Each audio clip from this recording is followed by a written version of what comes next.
Hi friends, good morning. I think today we are going to cover one of the most interesting topic of civil service preparation, UPSC itself.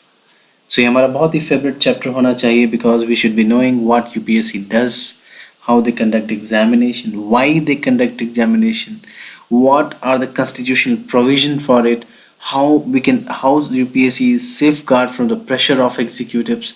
So this all knowledge today we are going to gain it. And I think being an aspirant, UPSC aspirant or state service aspirant, we should be knowing most or 100% of the things from constitutional side about UPSC and State Service Public Service Commission or Joint Public Service Commission. Okay, so इसको कह सकते हैं कि he is a recruiting agency in India. Since he is a recruiting agency, recruiting one of the most powerful officers of the country, इन्हें बहुत independent रहना जरूरी है. So that is why we can call it that this is independent constitutional body. So in that sense, it is directly created by constitutions. So always remember, as I say in my previous classes, you should always remember the article which gives the provision of constitutional post. So article 315 से लेकर 323 तक in part 14 puts about the position of UPSC. Got it? So now thing is what is UPSC chairman and what are their members? So chairman or the members of Public Service Commission are appointed by the president. Very good. And in case of state commission, by the governor of the state. Very much clear. Second is इसमें एक बहुत important point है कि 1/2 of the member जो है public service commission के shall hold at least he should have experience of at least 10 years in the government of India. 50% of the members of UPSC. Second, the chairman है, he can save like CAG and CEC, he can continue till 6 years or 65 years of age, whichever is earlier. Clear? Now removal. Chairman or कोई भी member Public Service Commission के cannot be removed just by the pleasure of president, but by the order of the president on the ground of proved misbehavior. And who will decide whether he has misbehaved as per the law or not is Supreme Court. Got it?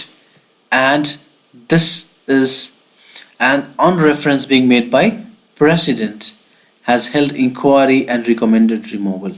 Got it? Second is removed from office by the president only in the manner mentioned in the constitution. Very much clear.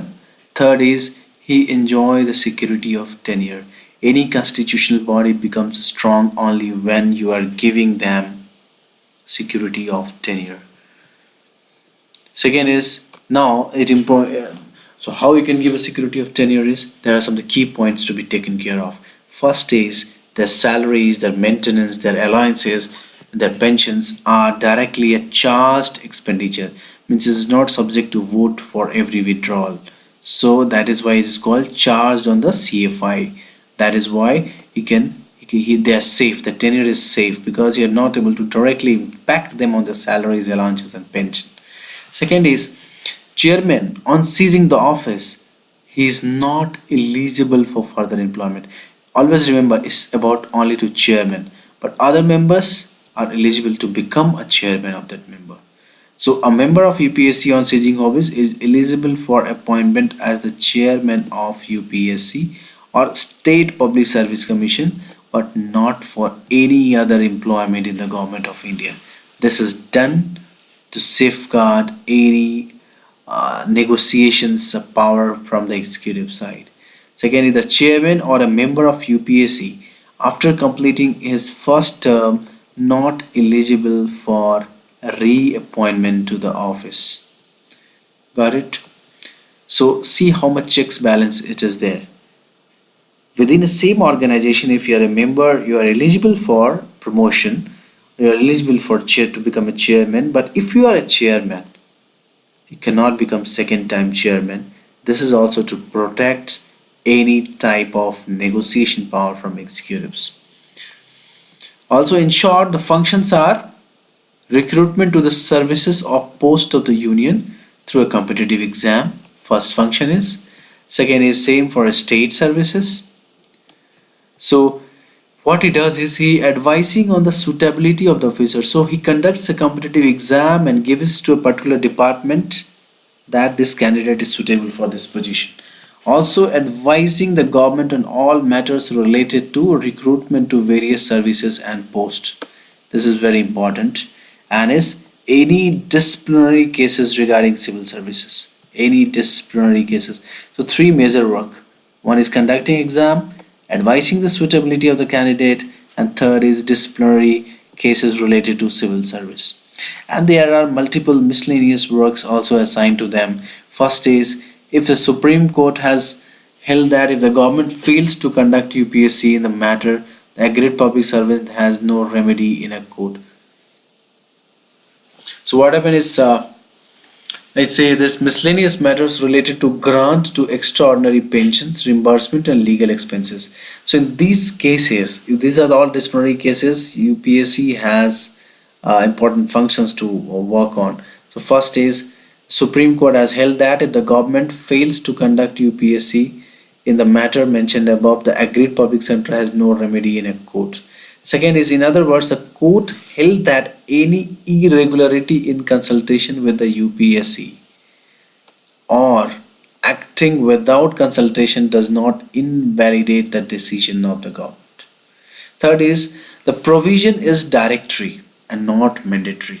So whatever they gives provisions, they actually directional in nature, not mandatory.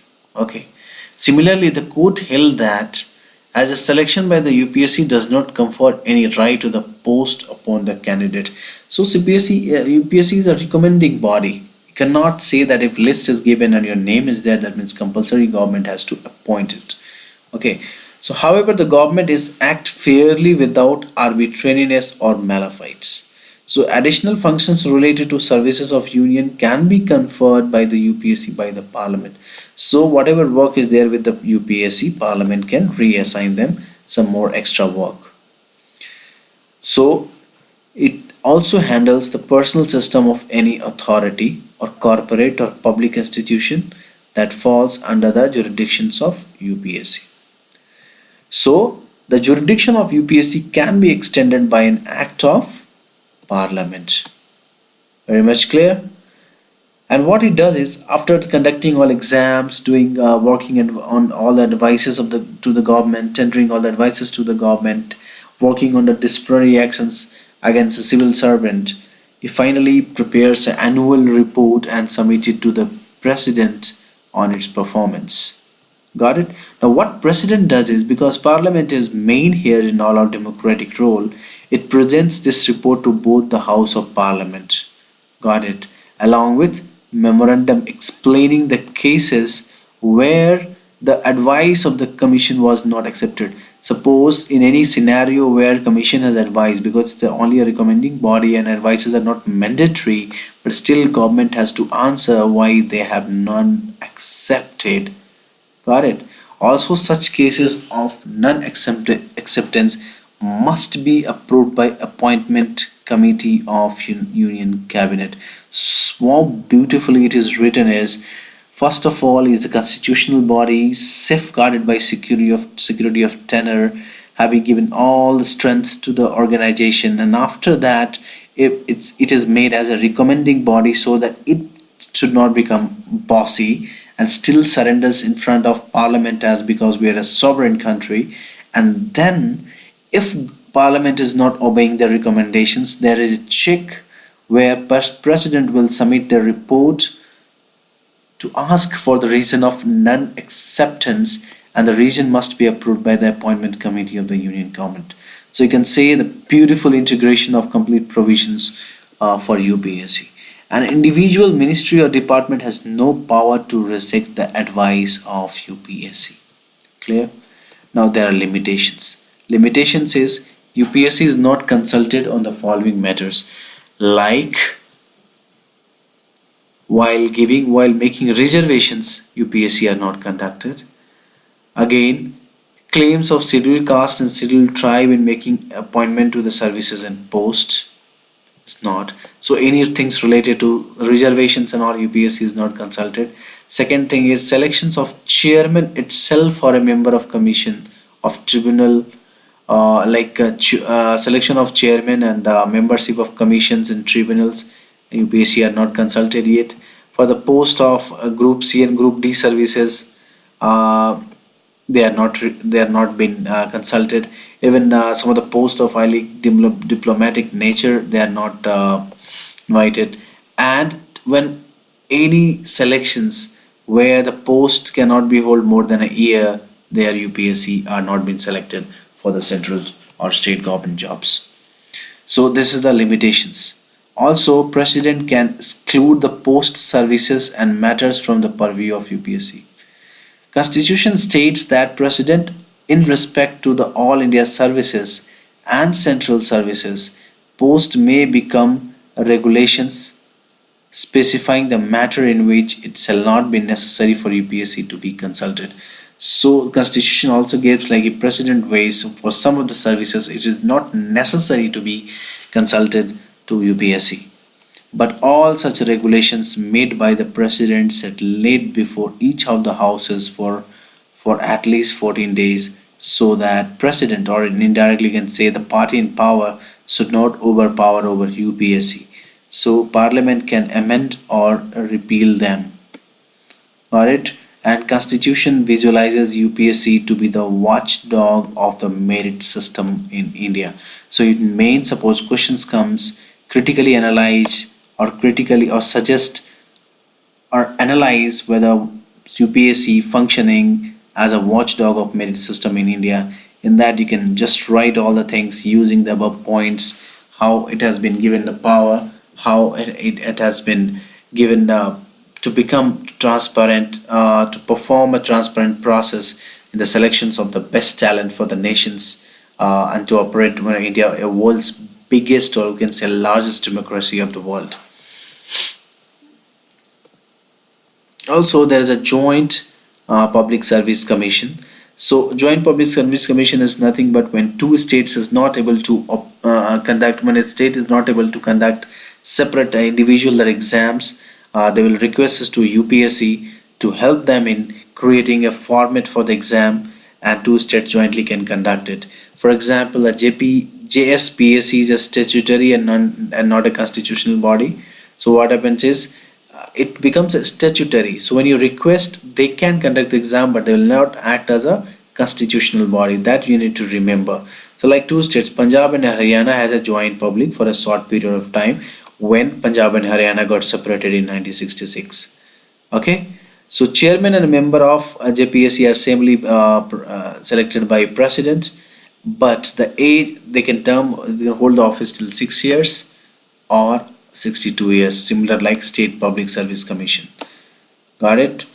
But can be suspended and removed by the president, or they can resign from their offices anytime by writing a letter to president. Got it?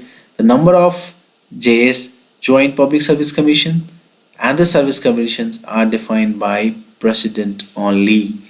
JSPS pertains, what he will do is he conducts the annual performance report and submit to the governor of that two specific governors of two or more states, and each state will place their respective reports to the state legislature.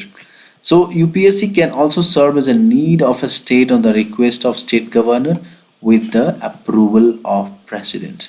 So you can say so Government of India 1999 and Central Public Service Commission 1926 entrusted the task for recruiting civil servant in India. So this two act was, we can say, a backbone for the creation of this body in our constitution. Also, the Government of India Act 1935 provided for the establishment of not only a federal public service commission but also a provincial state public service commission or joint. Means In current terms, if you understand, 1935 not only created a scope for UPSC but also State Service Public Service Commission and Joint Public Service Commission. So State Public Service Commission is nothing, everything is same, but the chairman is appointed by the governor of the state. Age limit is 62 or 6 years, whichever is earlier, and rest everything is same. So by this we have completed our UPSC, Joint Public Service Commission and State Public Service Commission. So keep watching my videos. I'll try my best to complete most of the topics of polity soon, and by just hovering over my notes and hearing my lectures, I think your 80% work will be done, and all things you have to do is just you have to revise, revise and revise, because revision is the one of the most critical mantra for qualifying UPSC exam.